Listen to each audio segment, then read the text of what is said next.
We're in the information age, but facts are in short supply. Reject the noise, ask bold questions, and seek the truth with FBI whistleblower and common sense extremist Steve Friend. This is the American Radicals Podcast.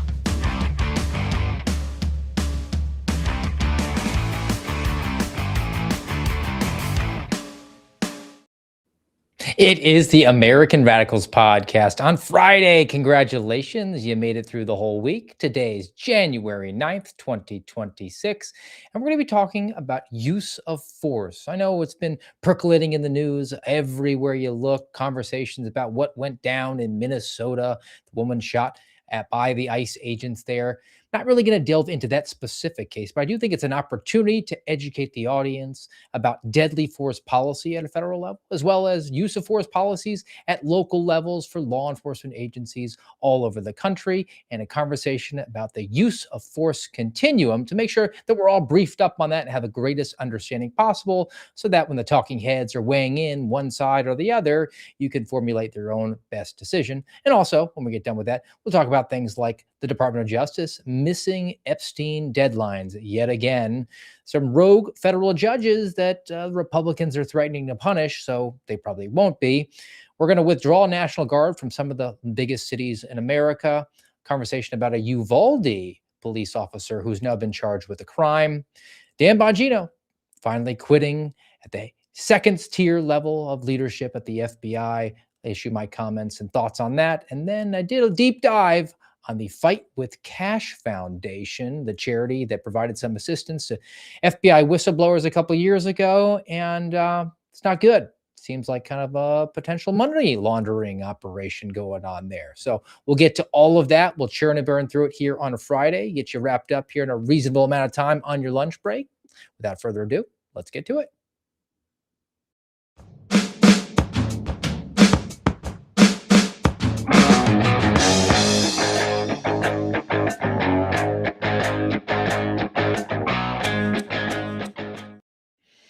Let's begin with a discussion about deadly force and use of force and the use of force continuums that exist at law enforcement agencies and departments and bureaus around the country. Let's start at the top. Everybody's talking about what's going on in Minnesota, and that involves ICE, which is the Department of Homeland Security, but it is a federal entity. And although I do not know the deadly force policy for DHS, Department of Homeland Security, I imagine is something similar to my own experience at the Department of Justice, which was drilled into our head when we were at the academy. It was on all the operations forms that we filled out, the FD 888. That's the form, that's the operations plan. If you're going to go do surveillance or even an arrest, that's the paperwork that Dan Bongino and Julie Kelly said was an assassination attempt at the Mar-a-Lago search warrant. No, it's just standard operating procedure. But I just wanted to go through it so that people have a good understanding of what deadly force is at a federal level and actually how broad it is. I remember sitting down, and one of the first couple of days at the FBI Academy, and our instructor got up and said, "When you finish my course, you will understand that it is lawful and within policy for FBI agents to shoot a naked man in the back as he ran away from them." Kind of shocking to the core. That's something that doesn't seem like it would fit a reasonable use of force against an American citizen. But in that specific case, it was a little bit more information he was holding back. It was actually lawful, reasonable, and would be expected. So what is the DOJ deadly force policy? I don't have it at hand. I do remember most of it. I did get some assistance from artificial intelligence. This is the closest version I was able to find. So look off screen, read it to you, kind of break it down as we go through. Deadly force guidelines. Officers may use deadly force only when necessary. That is, when they have a reasonable belief that the subject poses an imminent danger of death or serious physical injury to the officer or another person. Reasonable belief. You don't have to be right. You just have to be reasonable. And the use of the force can apply in the situation if your own life is in risk or if someone else's life is at risk. It's a duty to protect. The reason they give you a gun and a badge and body armor and training is that you're supposed to take on a little bit of that risk for your fellow citizen. That's part of the oath. or at least the expectation that you will. Now, there's some caveats and some little carve outs that we need to go through as well. Deadly force may not be used solely to prevent the escape of a fleeing suspect. Tennessee versus Gardner is actual doctrine there. That's actual precedent. Before the Tennessee versus Gardner decision came out, if somebody was running away from you as a police officer, you were perfectly legal in shooting them in the back. There was actual police officers that I knew who were in law enforcement before the decision came out. One of the instructors I had at a police academy when I first became a cop said that his first shooting would have been illegal. He would have gone to prison for that. He was very early rookie cop. At that point, he was a little gray up in the hair. He'd been around a lot, but he said he shot a man in the back and was completely justified in doing it. But now we've evolved that understanding, and you're not allowed to do that anymore. It can't just be the bad guy's running away. He hasn't tried to do any sort of killing or serious harm to anybody. Let's just say he broke into a house. You intercepted him on his way out when he's got a TV in hand, and he sees you. You say, "Police, don't move." And he goes, "Yeah, not gone down with that." Drops the TV and runs away. You can't shoot him. That's just not allowed. Firearms may not be discharged solely to disable moving vehicles, except in narrow cases, like if the vehicle itself is being used as a deadly weapon with no reasonable alternative, such as moving out of the path. And that's going to play out with this Minnesota case. Somebody is driving away like they do on TV and the movies. You can't just shoot the engine and have it go out of service. One, it's probably not going to work, but even if it did, that's a moving vehicle. It becomes a hazard and the person isn't in control of it. They could die or they could run into somebody and it would be your fault. But if the vehicle is being used as a weapon and you can't reasonably get out of the way, then you're allowed to shoot into the vehicle. I mean, if it's a vehicle that's 400 yards away, kind of heading towards you, you have a little bit of time to get out of the way. You can't just start sending rounds downrange. But if it's very imminent, like there's jeopardy over the horizon immediately, then you can take that shot. Deadly force should not be used against persons whose actions threaten only themselves or property unless they pose an imminent danger to others. That's a little bit of a change. When I was going through training, we were told that the person who has the gun to their head, the suicidal suspect, you were allowed within policy to take a shot. Why? Well, because they were about to inflict death or serious injury to another person, them, didn't matter if it's them. And secondly, action beats reaction. If you don't have a gun out, you have it in your holster, or even if you have it trained on the person, they can turn that gun to you faster than you can press the trigger. So it's actually protecting yourself. But they've amended it now, and now you have to try to talk them down or at least seek cover and draw the situation out to a little bit more clarity before you take any sort of action. Person's got the gun up to their head. You can't just say, "Oh, got to prevent the suicide. I'll murder them instead." If feasible and safe, a verbal warning should be given. It's got to be safe, though. If someone has the gun pressed up to the head of a hostage and you come up and take them by surprise, is it going to be safe to that person or to yourself for you to say, "Police, don't move"? You have to assess that situation. I think no. And actually, there's a training program you go through. And I remember very specifically, we were going through the FATS program, the firearms training system, firearms training system. It's kind of like a glorified video game. They have videos playing out and they hook up you with a fake pistol and you shoot at the screen, and it sort of is individuals who are proctoring the exam can play out a scenario where you have to interact with the characters on screen. And if you wind up shooting or not shooting, the situation develops differently. It's good training. And I had a scenario where I was going into a warehouse of some kind, and the bad guy in that situation had a shotgun pointed at someone. And I just came around the corner from my visual perspective, and I just drew down, fired multiple shots, shoot the bad guy. Didn't identify myself, didn't say, "Police, don't move." And then they end the exercise and kind of give you an after action. Got some feedback. And one of the proctors asked me why I didn't identify myself. And I said it wasn't reasonable for me. I thought that it presented an additional risk. He disagreed, but he said, my actions were reasonable. The other proctor agreed with me. He was the Tennessee versus Gardner guy. He was the guy who had killed somebody that would have been violative of the law if it had happened a couple of years later.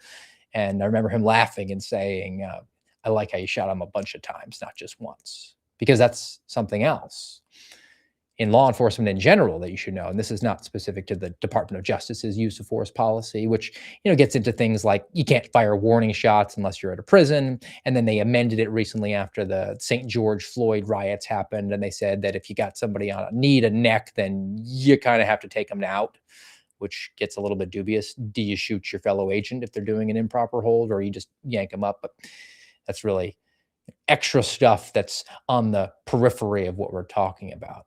But there's a ability, opportunity, and jeopardy angle that we should get to. That's not just the Department of Justice. I was taught this as a local cop. Now, we had an instructor. He was really funny. He was actually hysterical. He was an Asian guy, I believe from the Philippines, but he really hammed it up and played up that he had a broken accent when he didn't. And he told us when it came to memorizing our use of force policy, our deadly force policy as police officers, that there were 3 words. The acronym was Alpha, Oscar, Juliet. Ability, opportunity, jeopardy. But from that instructor, he just said, think of me, Asian, Oriental, Japanese. So we stuck with me. It's worth going into, though. Ability, opportunity, and jeopardy. That's what applied to me as a local cop. Ability. Is a person actually able to inflict serious harm or death on you? If it's an infant, then you have to assess that person's capability differently than if they're a 6'8", 400-pound world's strongest man competitor, or a guy who's got cauliflower ears and a tap-out t-shirt and board shorts. Might know a thing or two about mixed martial arts. So that's ability. Opportunity. Well, are you within their grasp? If it's physical, if it's somebody who has that tap out t-shirt and their hands are registered lethal weapons like Dan Bongino thinks his are, or are you at a distance? You can't take deadly force against somebody if they're 300 yards away from you, even if they're a UFC champion. That's not the opportunity that they have. Similarly, if they have a gun, they do have the ability to use it. They could use it for good or for ill, but you can't just see a gun and shoot somebody. They have to have the opportunity to harm somebody else, and they have to have something else. The J, the Juliet, the jeopardy, the Japanese. It has to be imminent, and that's when we're back to imminent. It has to be right now, it's about to happen. It can't be someone with a gun and some innocent people nearby. They don't have the finger on the trigger, then there's no jeopardy. You cannot take matters into your own hands and shoot a person for that. You have to have all 3 elements in order to do it. Even take it to a vehicle context. Ability. Are you driving a vehicle? Copy that. Opportunity. Are there people walking around your vehicle? That's an opportunity. Jeopardy.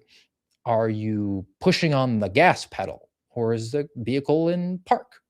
All those are the sorts of assessments that have to go in to using deadly force. And that is what is going to have to play out when there's any sort of evaluation of what went on in Minnesota. And I know lots of people have opinions about it, but now at least when you decide on what you are going to perspective you're going to have on it, you'll at least be a little bit more informed.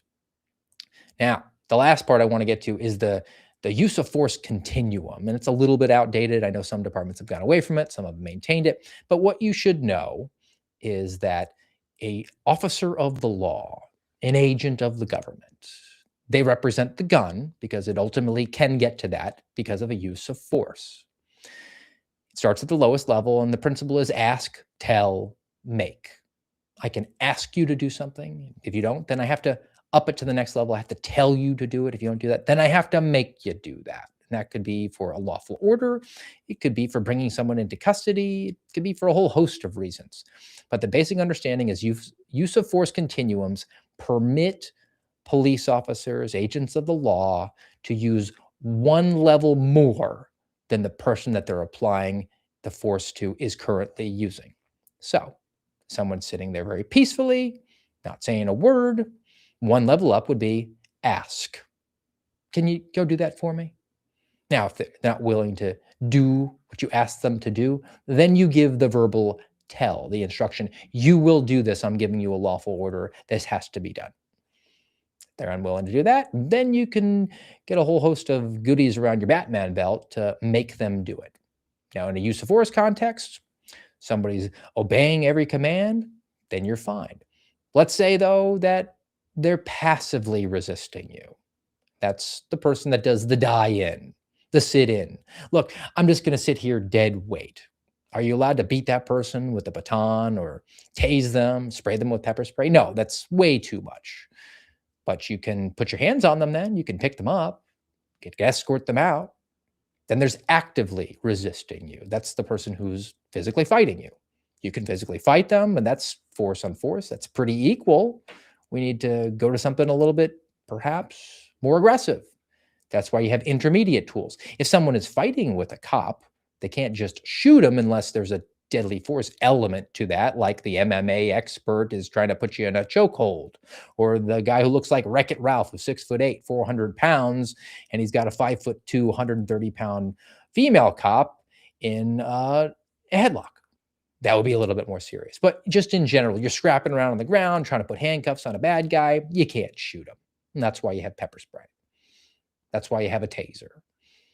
That's why you have that baton, and those baton strikes have to go to non-lethal areas. You can't beat them over the head. It's got to be to the extremities to gain their compliance. And then the ultimate, the use of deadly force. You have ability, opportunity, jeopardy all in place.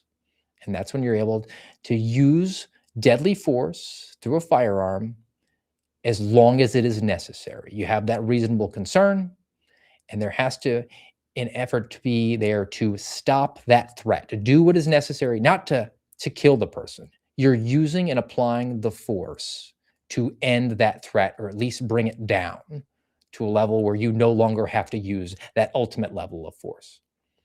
Cops don't shoot to kill. They don't shoot to injure. They shoot to stop the threat. Now, what happens to stop the threat is the central nervous system, turn the lights out, or center mass and bleed out. And one last thing that I'll say, if you've ever done any sort of tactical training, if it's role players or even it's that system, the firearms training system, your adrenaline gets going, your perspective of time is completely warped, which is why it always is disturbing to me if there's a police officer involved shooting, when you have someone who goes down, cops shoot them, and the news media reports something like, they didn't have to shoot him 13 times. It was completely over the top. Well, the officers were shooting until the threat stopped. How long does it take a person to fall down as they're falling towards you with a knife in hand trying to stab you? Second and a half, maybe 2 seconds. You know, you can get 9, 10 rounds off in 2 seconds, right? You perceived that the threat was there. You had to end the threat until they hit the ground. That threat was there, and that was real. So never get dissuaded or manipulated by the number of rounds that are fired on suspects in a deadly force situation. You have to put yourself in that perspective. All right, so we're educated enough on use of force, on deadly force here. Let's talk about some news stuff and maybe even a context of using force, going one level up. What would be necessary? So the first one that I wanted to get to actually was a video of Thomas Massie talking about the DOJ refusing to cooperate with a lawful bill that's been passed through both houses of Congress, signed by the President of the United States. That's Epstein transparency. The DOJ not only missed its obligation to turn over documents, and the ones they've turned over are basically redacted 99%, but now they've missed another deadline where they're supposed to explain the redactions. And here's the congressman commenting on it. The fact that these Epstein files still, there are millions of more documents that are still revealing at this point. You know, if this were a private law firm with 5% of the resources of the DOJ, this would have been done by the deadline. And they just missed another deadline, which is the report to Congress, which is supposed to list all of the politicians that are in their files, and also they're supposed to justify all the redactions 15 days after the first 30-day window. But the biggest problem isn't that they're missing the deadlines, is what they're redacting. So they're citing the Privacy Act, and they're trying to pretend like that overrides a law that we just passed that says you can't withhold records to prevent embarrassment. They're also citing FOIA standards, which don't apply to our law, when they're trying to say that they don't have to release internal decisions. But our bill specifically says release internal decisions.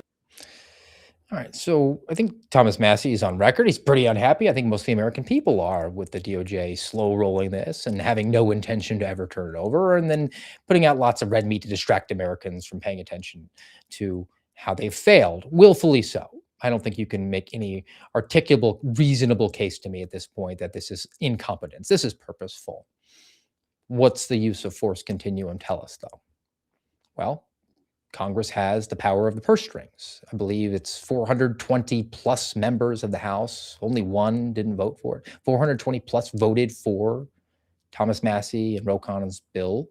And then it passed unanimously, 100 to nothing in the Senate, signed immediately by the President of the United States. Congress has the power of the purse strings. The DOJ just called your bluff. Defund the Department of Justice and the FBI entirely.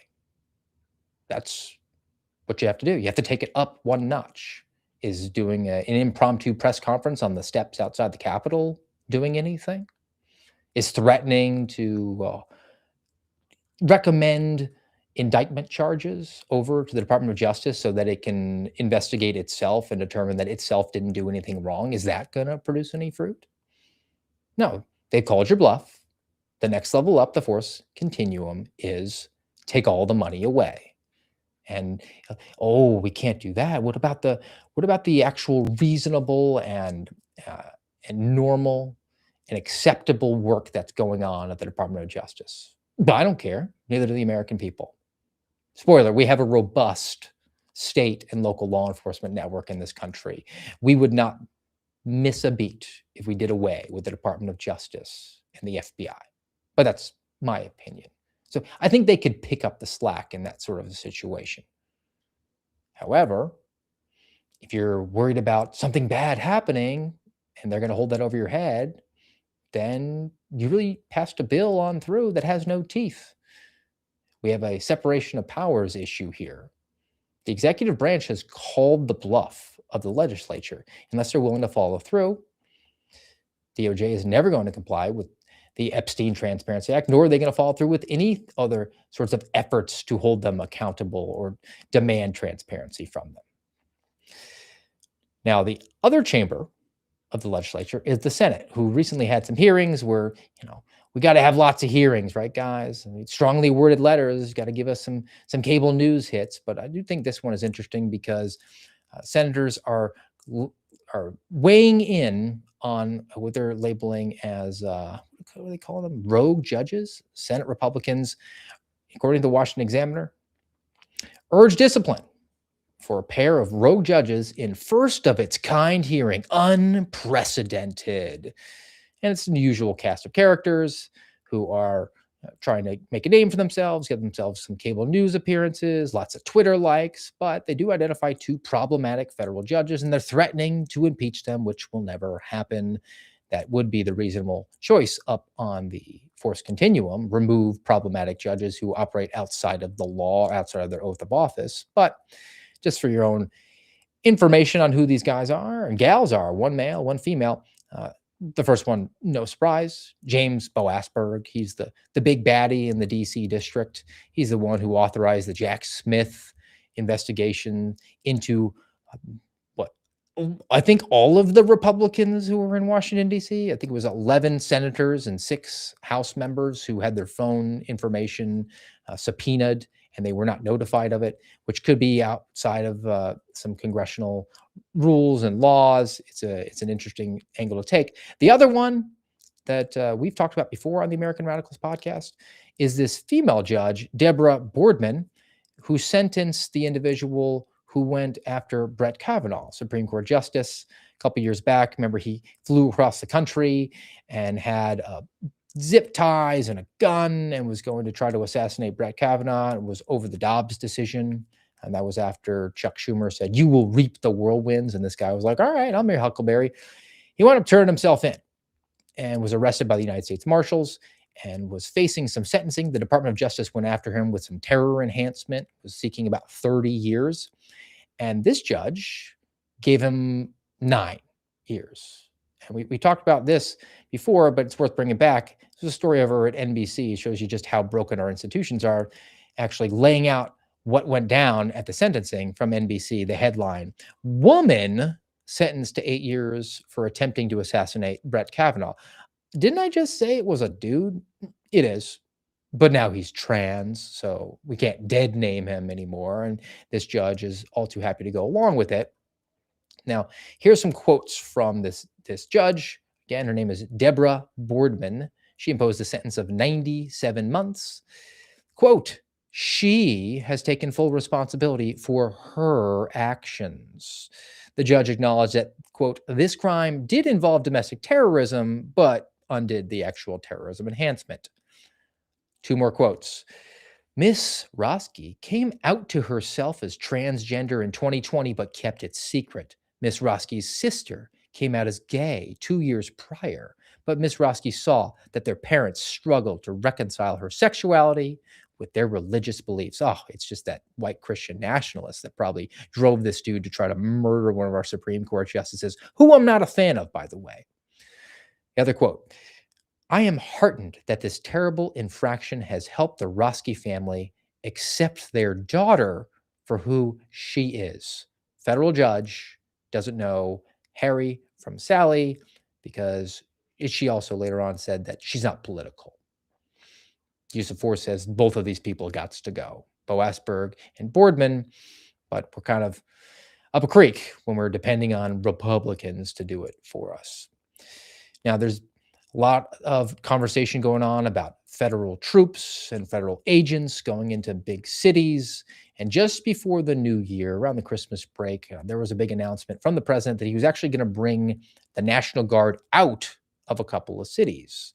This is a piece over at New York Post, which, I don't know, this article is kind of hanky and has lots of pop-ups and stuff, but they did have a nice image of the National Guardsman standing up there.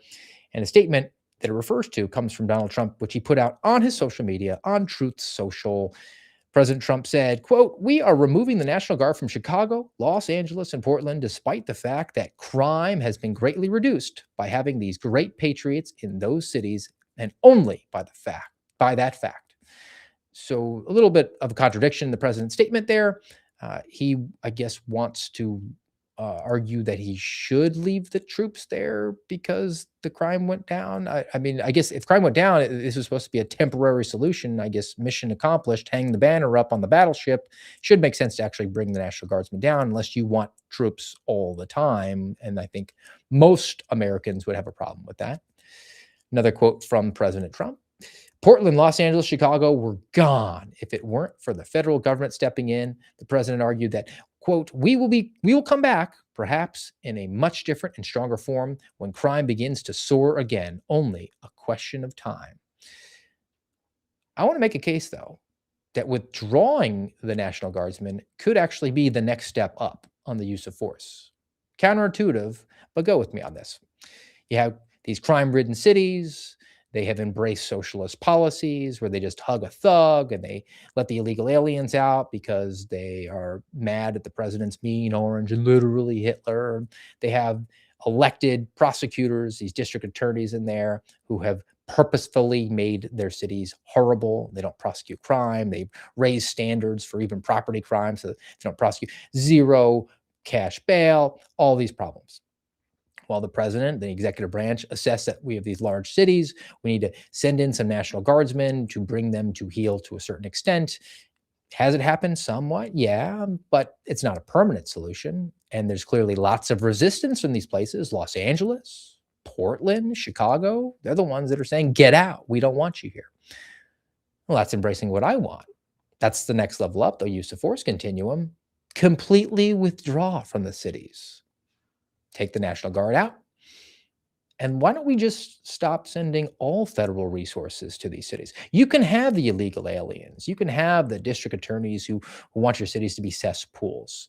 We'll pull out HUD and the Small Business Administration. or HHS, which is funding childcare for reasons unknown to me. Pull out everything. Pull out individual contributions. You don't get VA benefits there if you live there. We're not going to help fix the interstate. No Social Security, Medicaid, or Medicare.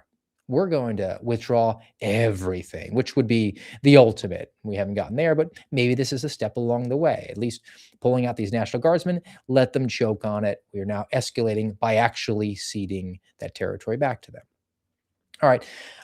As we're moving and churning on through these things, I want to talk about leadership over at the FBI, or former leadership at the FBI, because I haven't really weighed in on that. And as a now two-time FBI whistleblower, once suspended, then fake reinstated and fired, I have a kind of my own perspective on the former co-deputy director of the FBI, one Dan Bongino, who at one time offered me a job and then ghosted me because he's just a simp for the administrative state.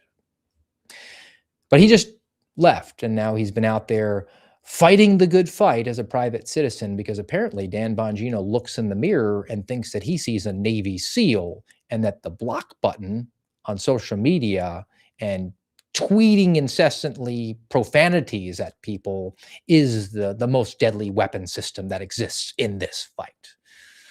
But I saw a post from Owen Schroyer, who I do like. I've been on his show once. I think he's a pretty smart guy.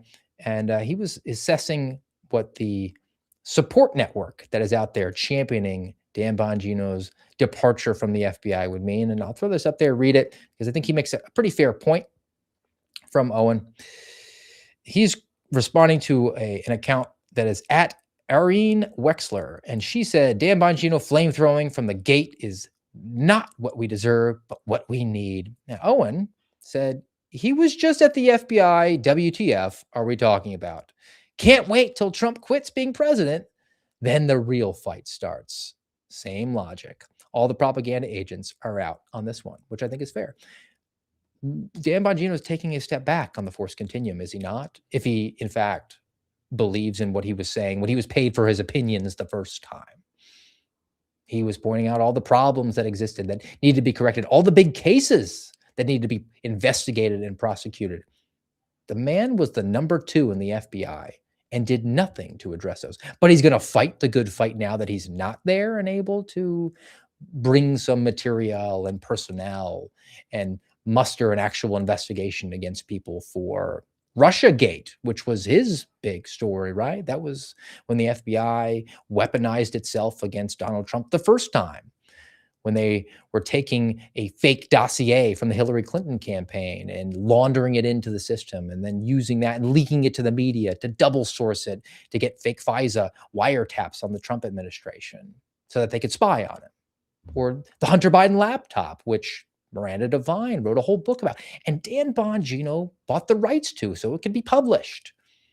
That was the whole thing where he was going around grabbing bags of cash on behalf of dad. And then the federal government intelligence community got 51 former intelligence agents, officials, whatever they want to characterize themselves, to say that that story was fake. It had all the hallmarks of Russian misinformation.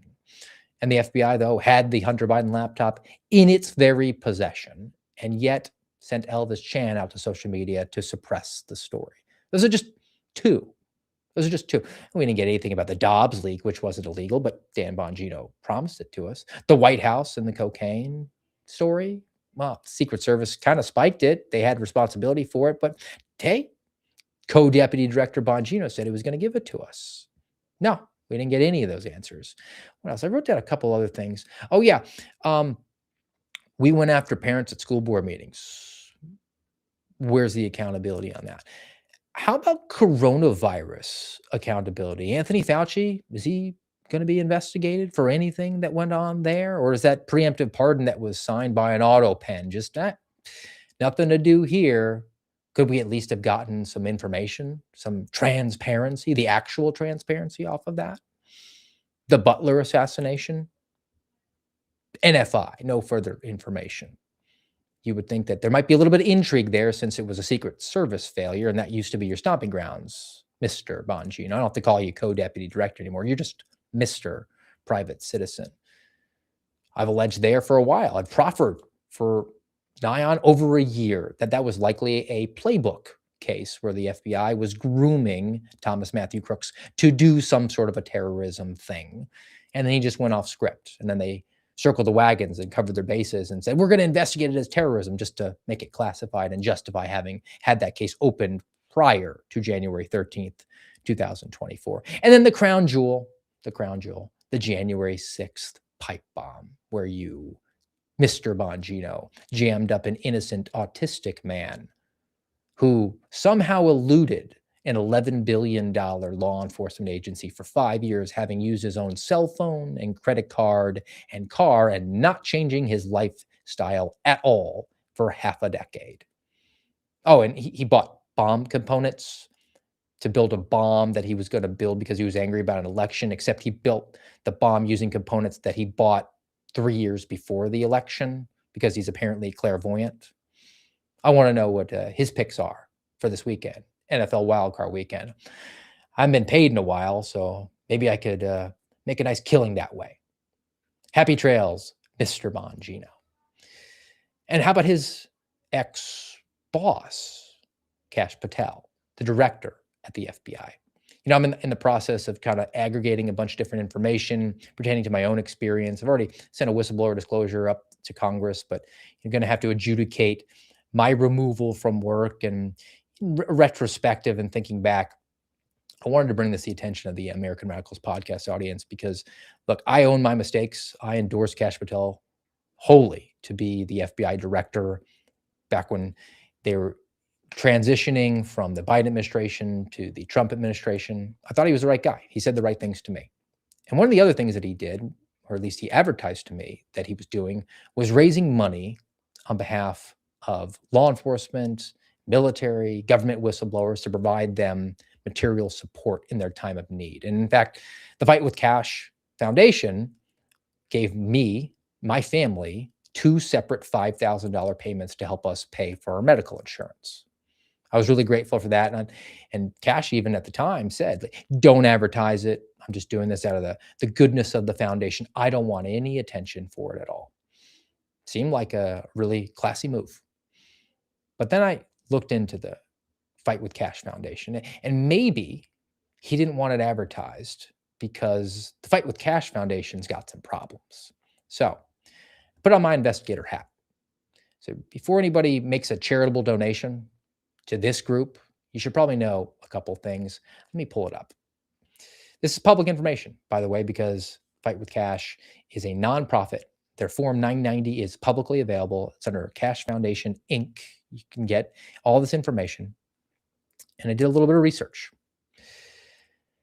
Now, they bill themselves as a foundation with this mission to support educational and legal efforts needed to facilitate government transparency with the goal of creating a healthier relationship between the U.S. federal government and American citizens.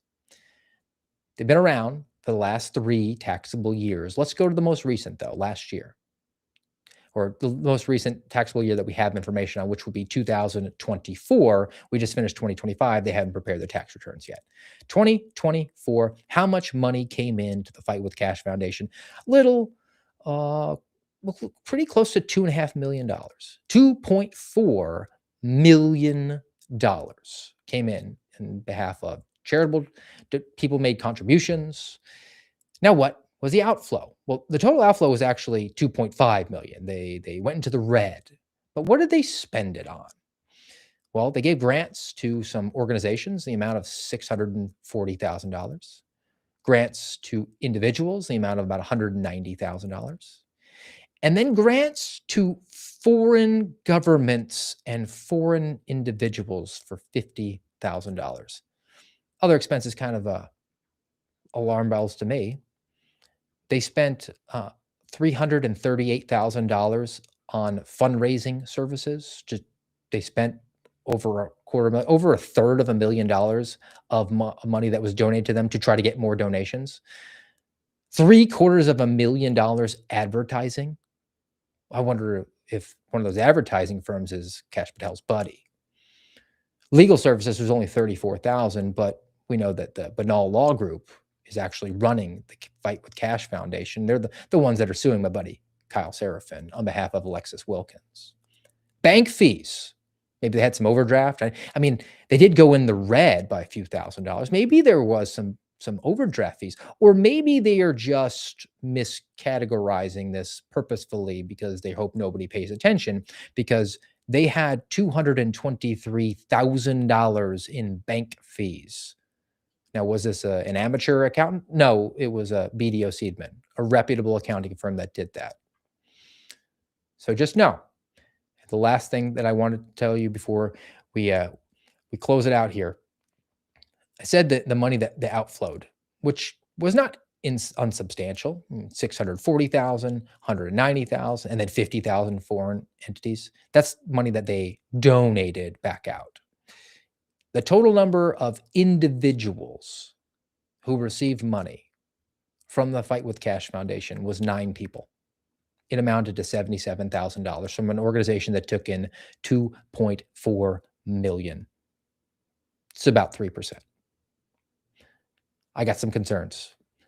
I would hope that a law enforcement entity might take that up under advisement. Unfortunately, the law enforcement entity is run by the very person who's probably operating afoul of the law.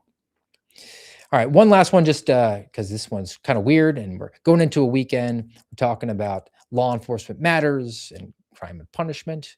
I saw this, and it kind of shocked the conscience for me a little bit. This is a story about a poacher, a hunter, a deer hunter who didn't obey the law. He got busted in one of the biggest poaching takedowns in Missouri history. This guy, his name is David Berry Jr. He was convicted in Missouri for illegally killing hundreds of deer in one of the state's largest poaching cases. As part of his sentence, the judge ordered him to watch Bambi, and he has to do it once a month until he was released from prison. I don't know. I think we got an 8th Amendment. Maybe a constitutional lawyer could educate me like I tried to educate you today on use of force. I don't know about how that's 100% operating within the confines of our Constitution, but it is funny. And that movie's not too long, but gosh, if you had to watch that every 4 weeks, it'd be pretty brutal. All right, that's going to do us for today on the American Radicals podcast. I will not, however, leave you without a palate cleanse. I'm talking about some cruel and unusual punishment. Let's talk about some very cruel pranking that went on here when they put a TV behind a person interviewing people and made it look like a window and convinced people that maybe the sweet meteor of death had just arrived.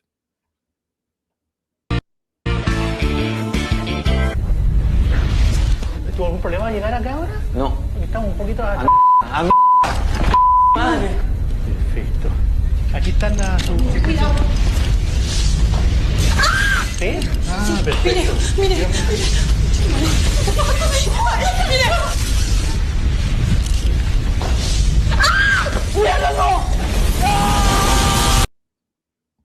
That's just cruel. That's just cruel.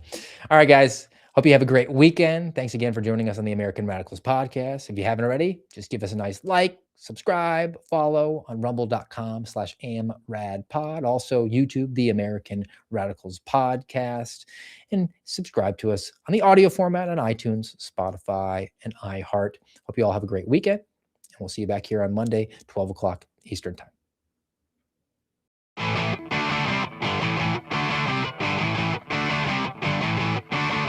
You've been listening to the American Radicals podcast. Find us on YouTube, Rumble, and X at AmRadPod.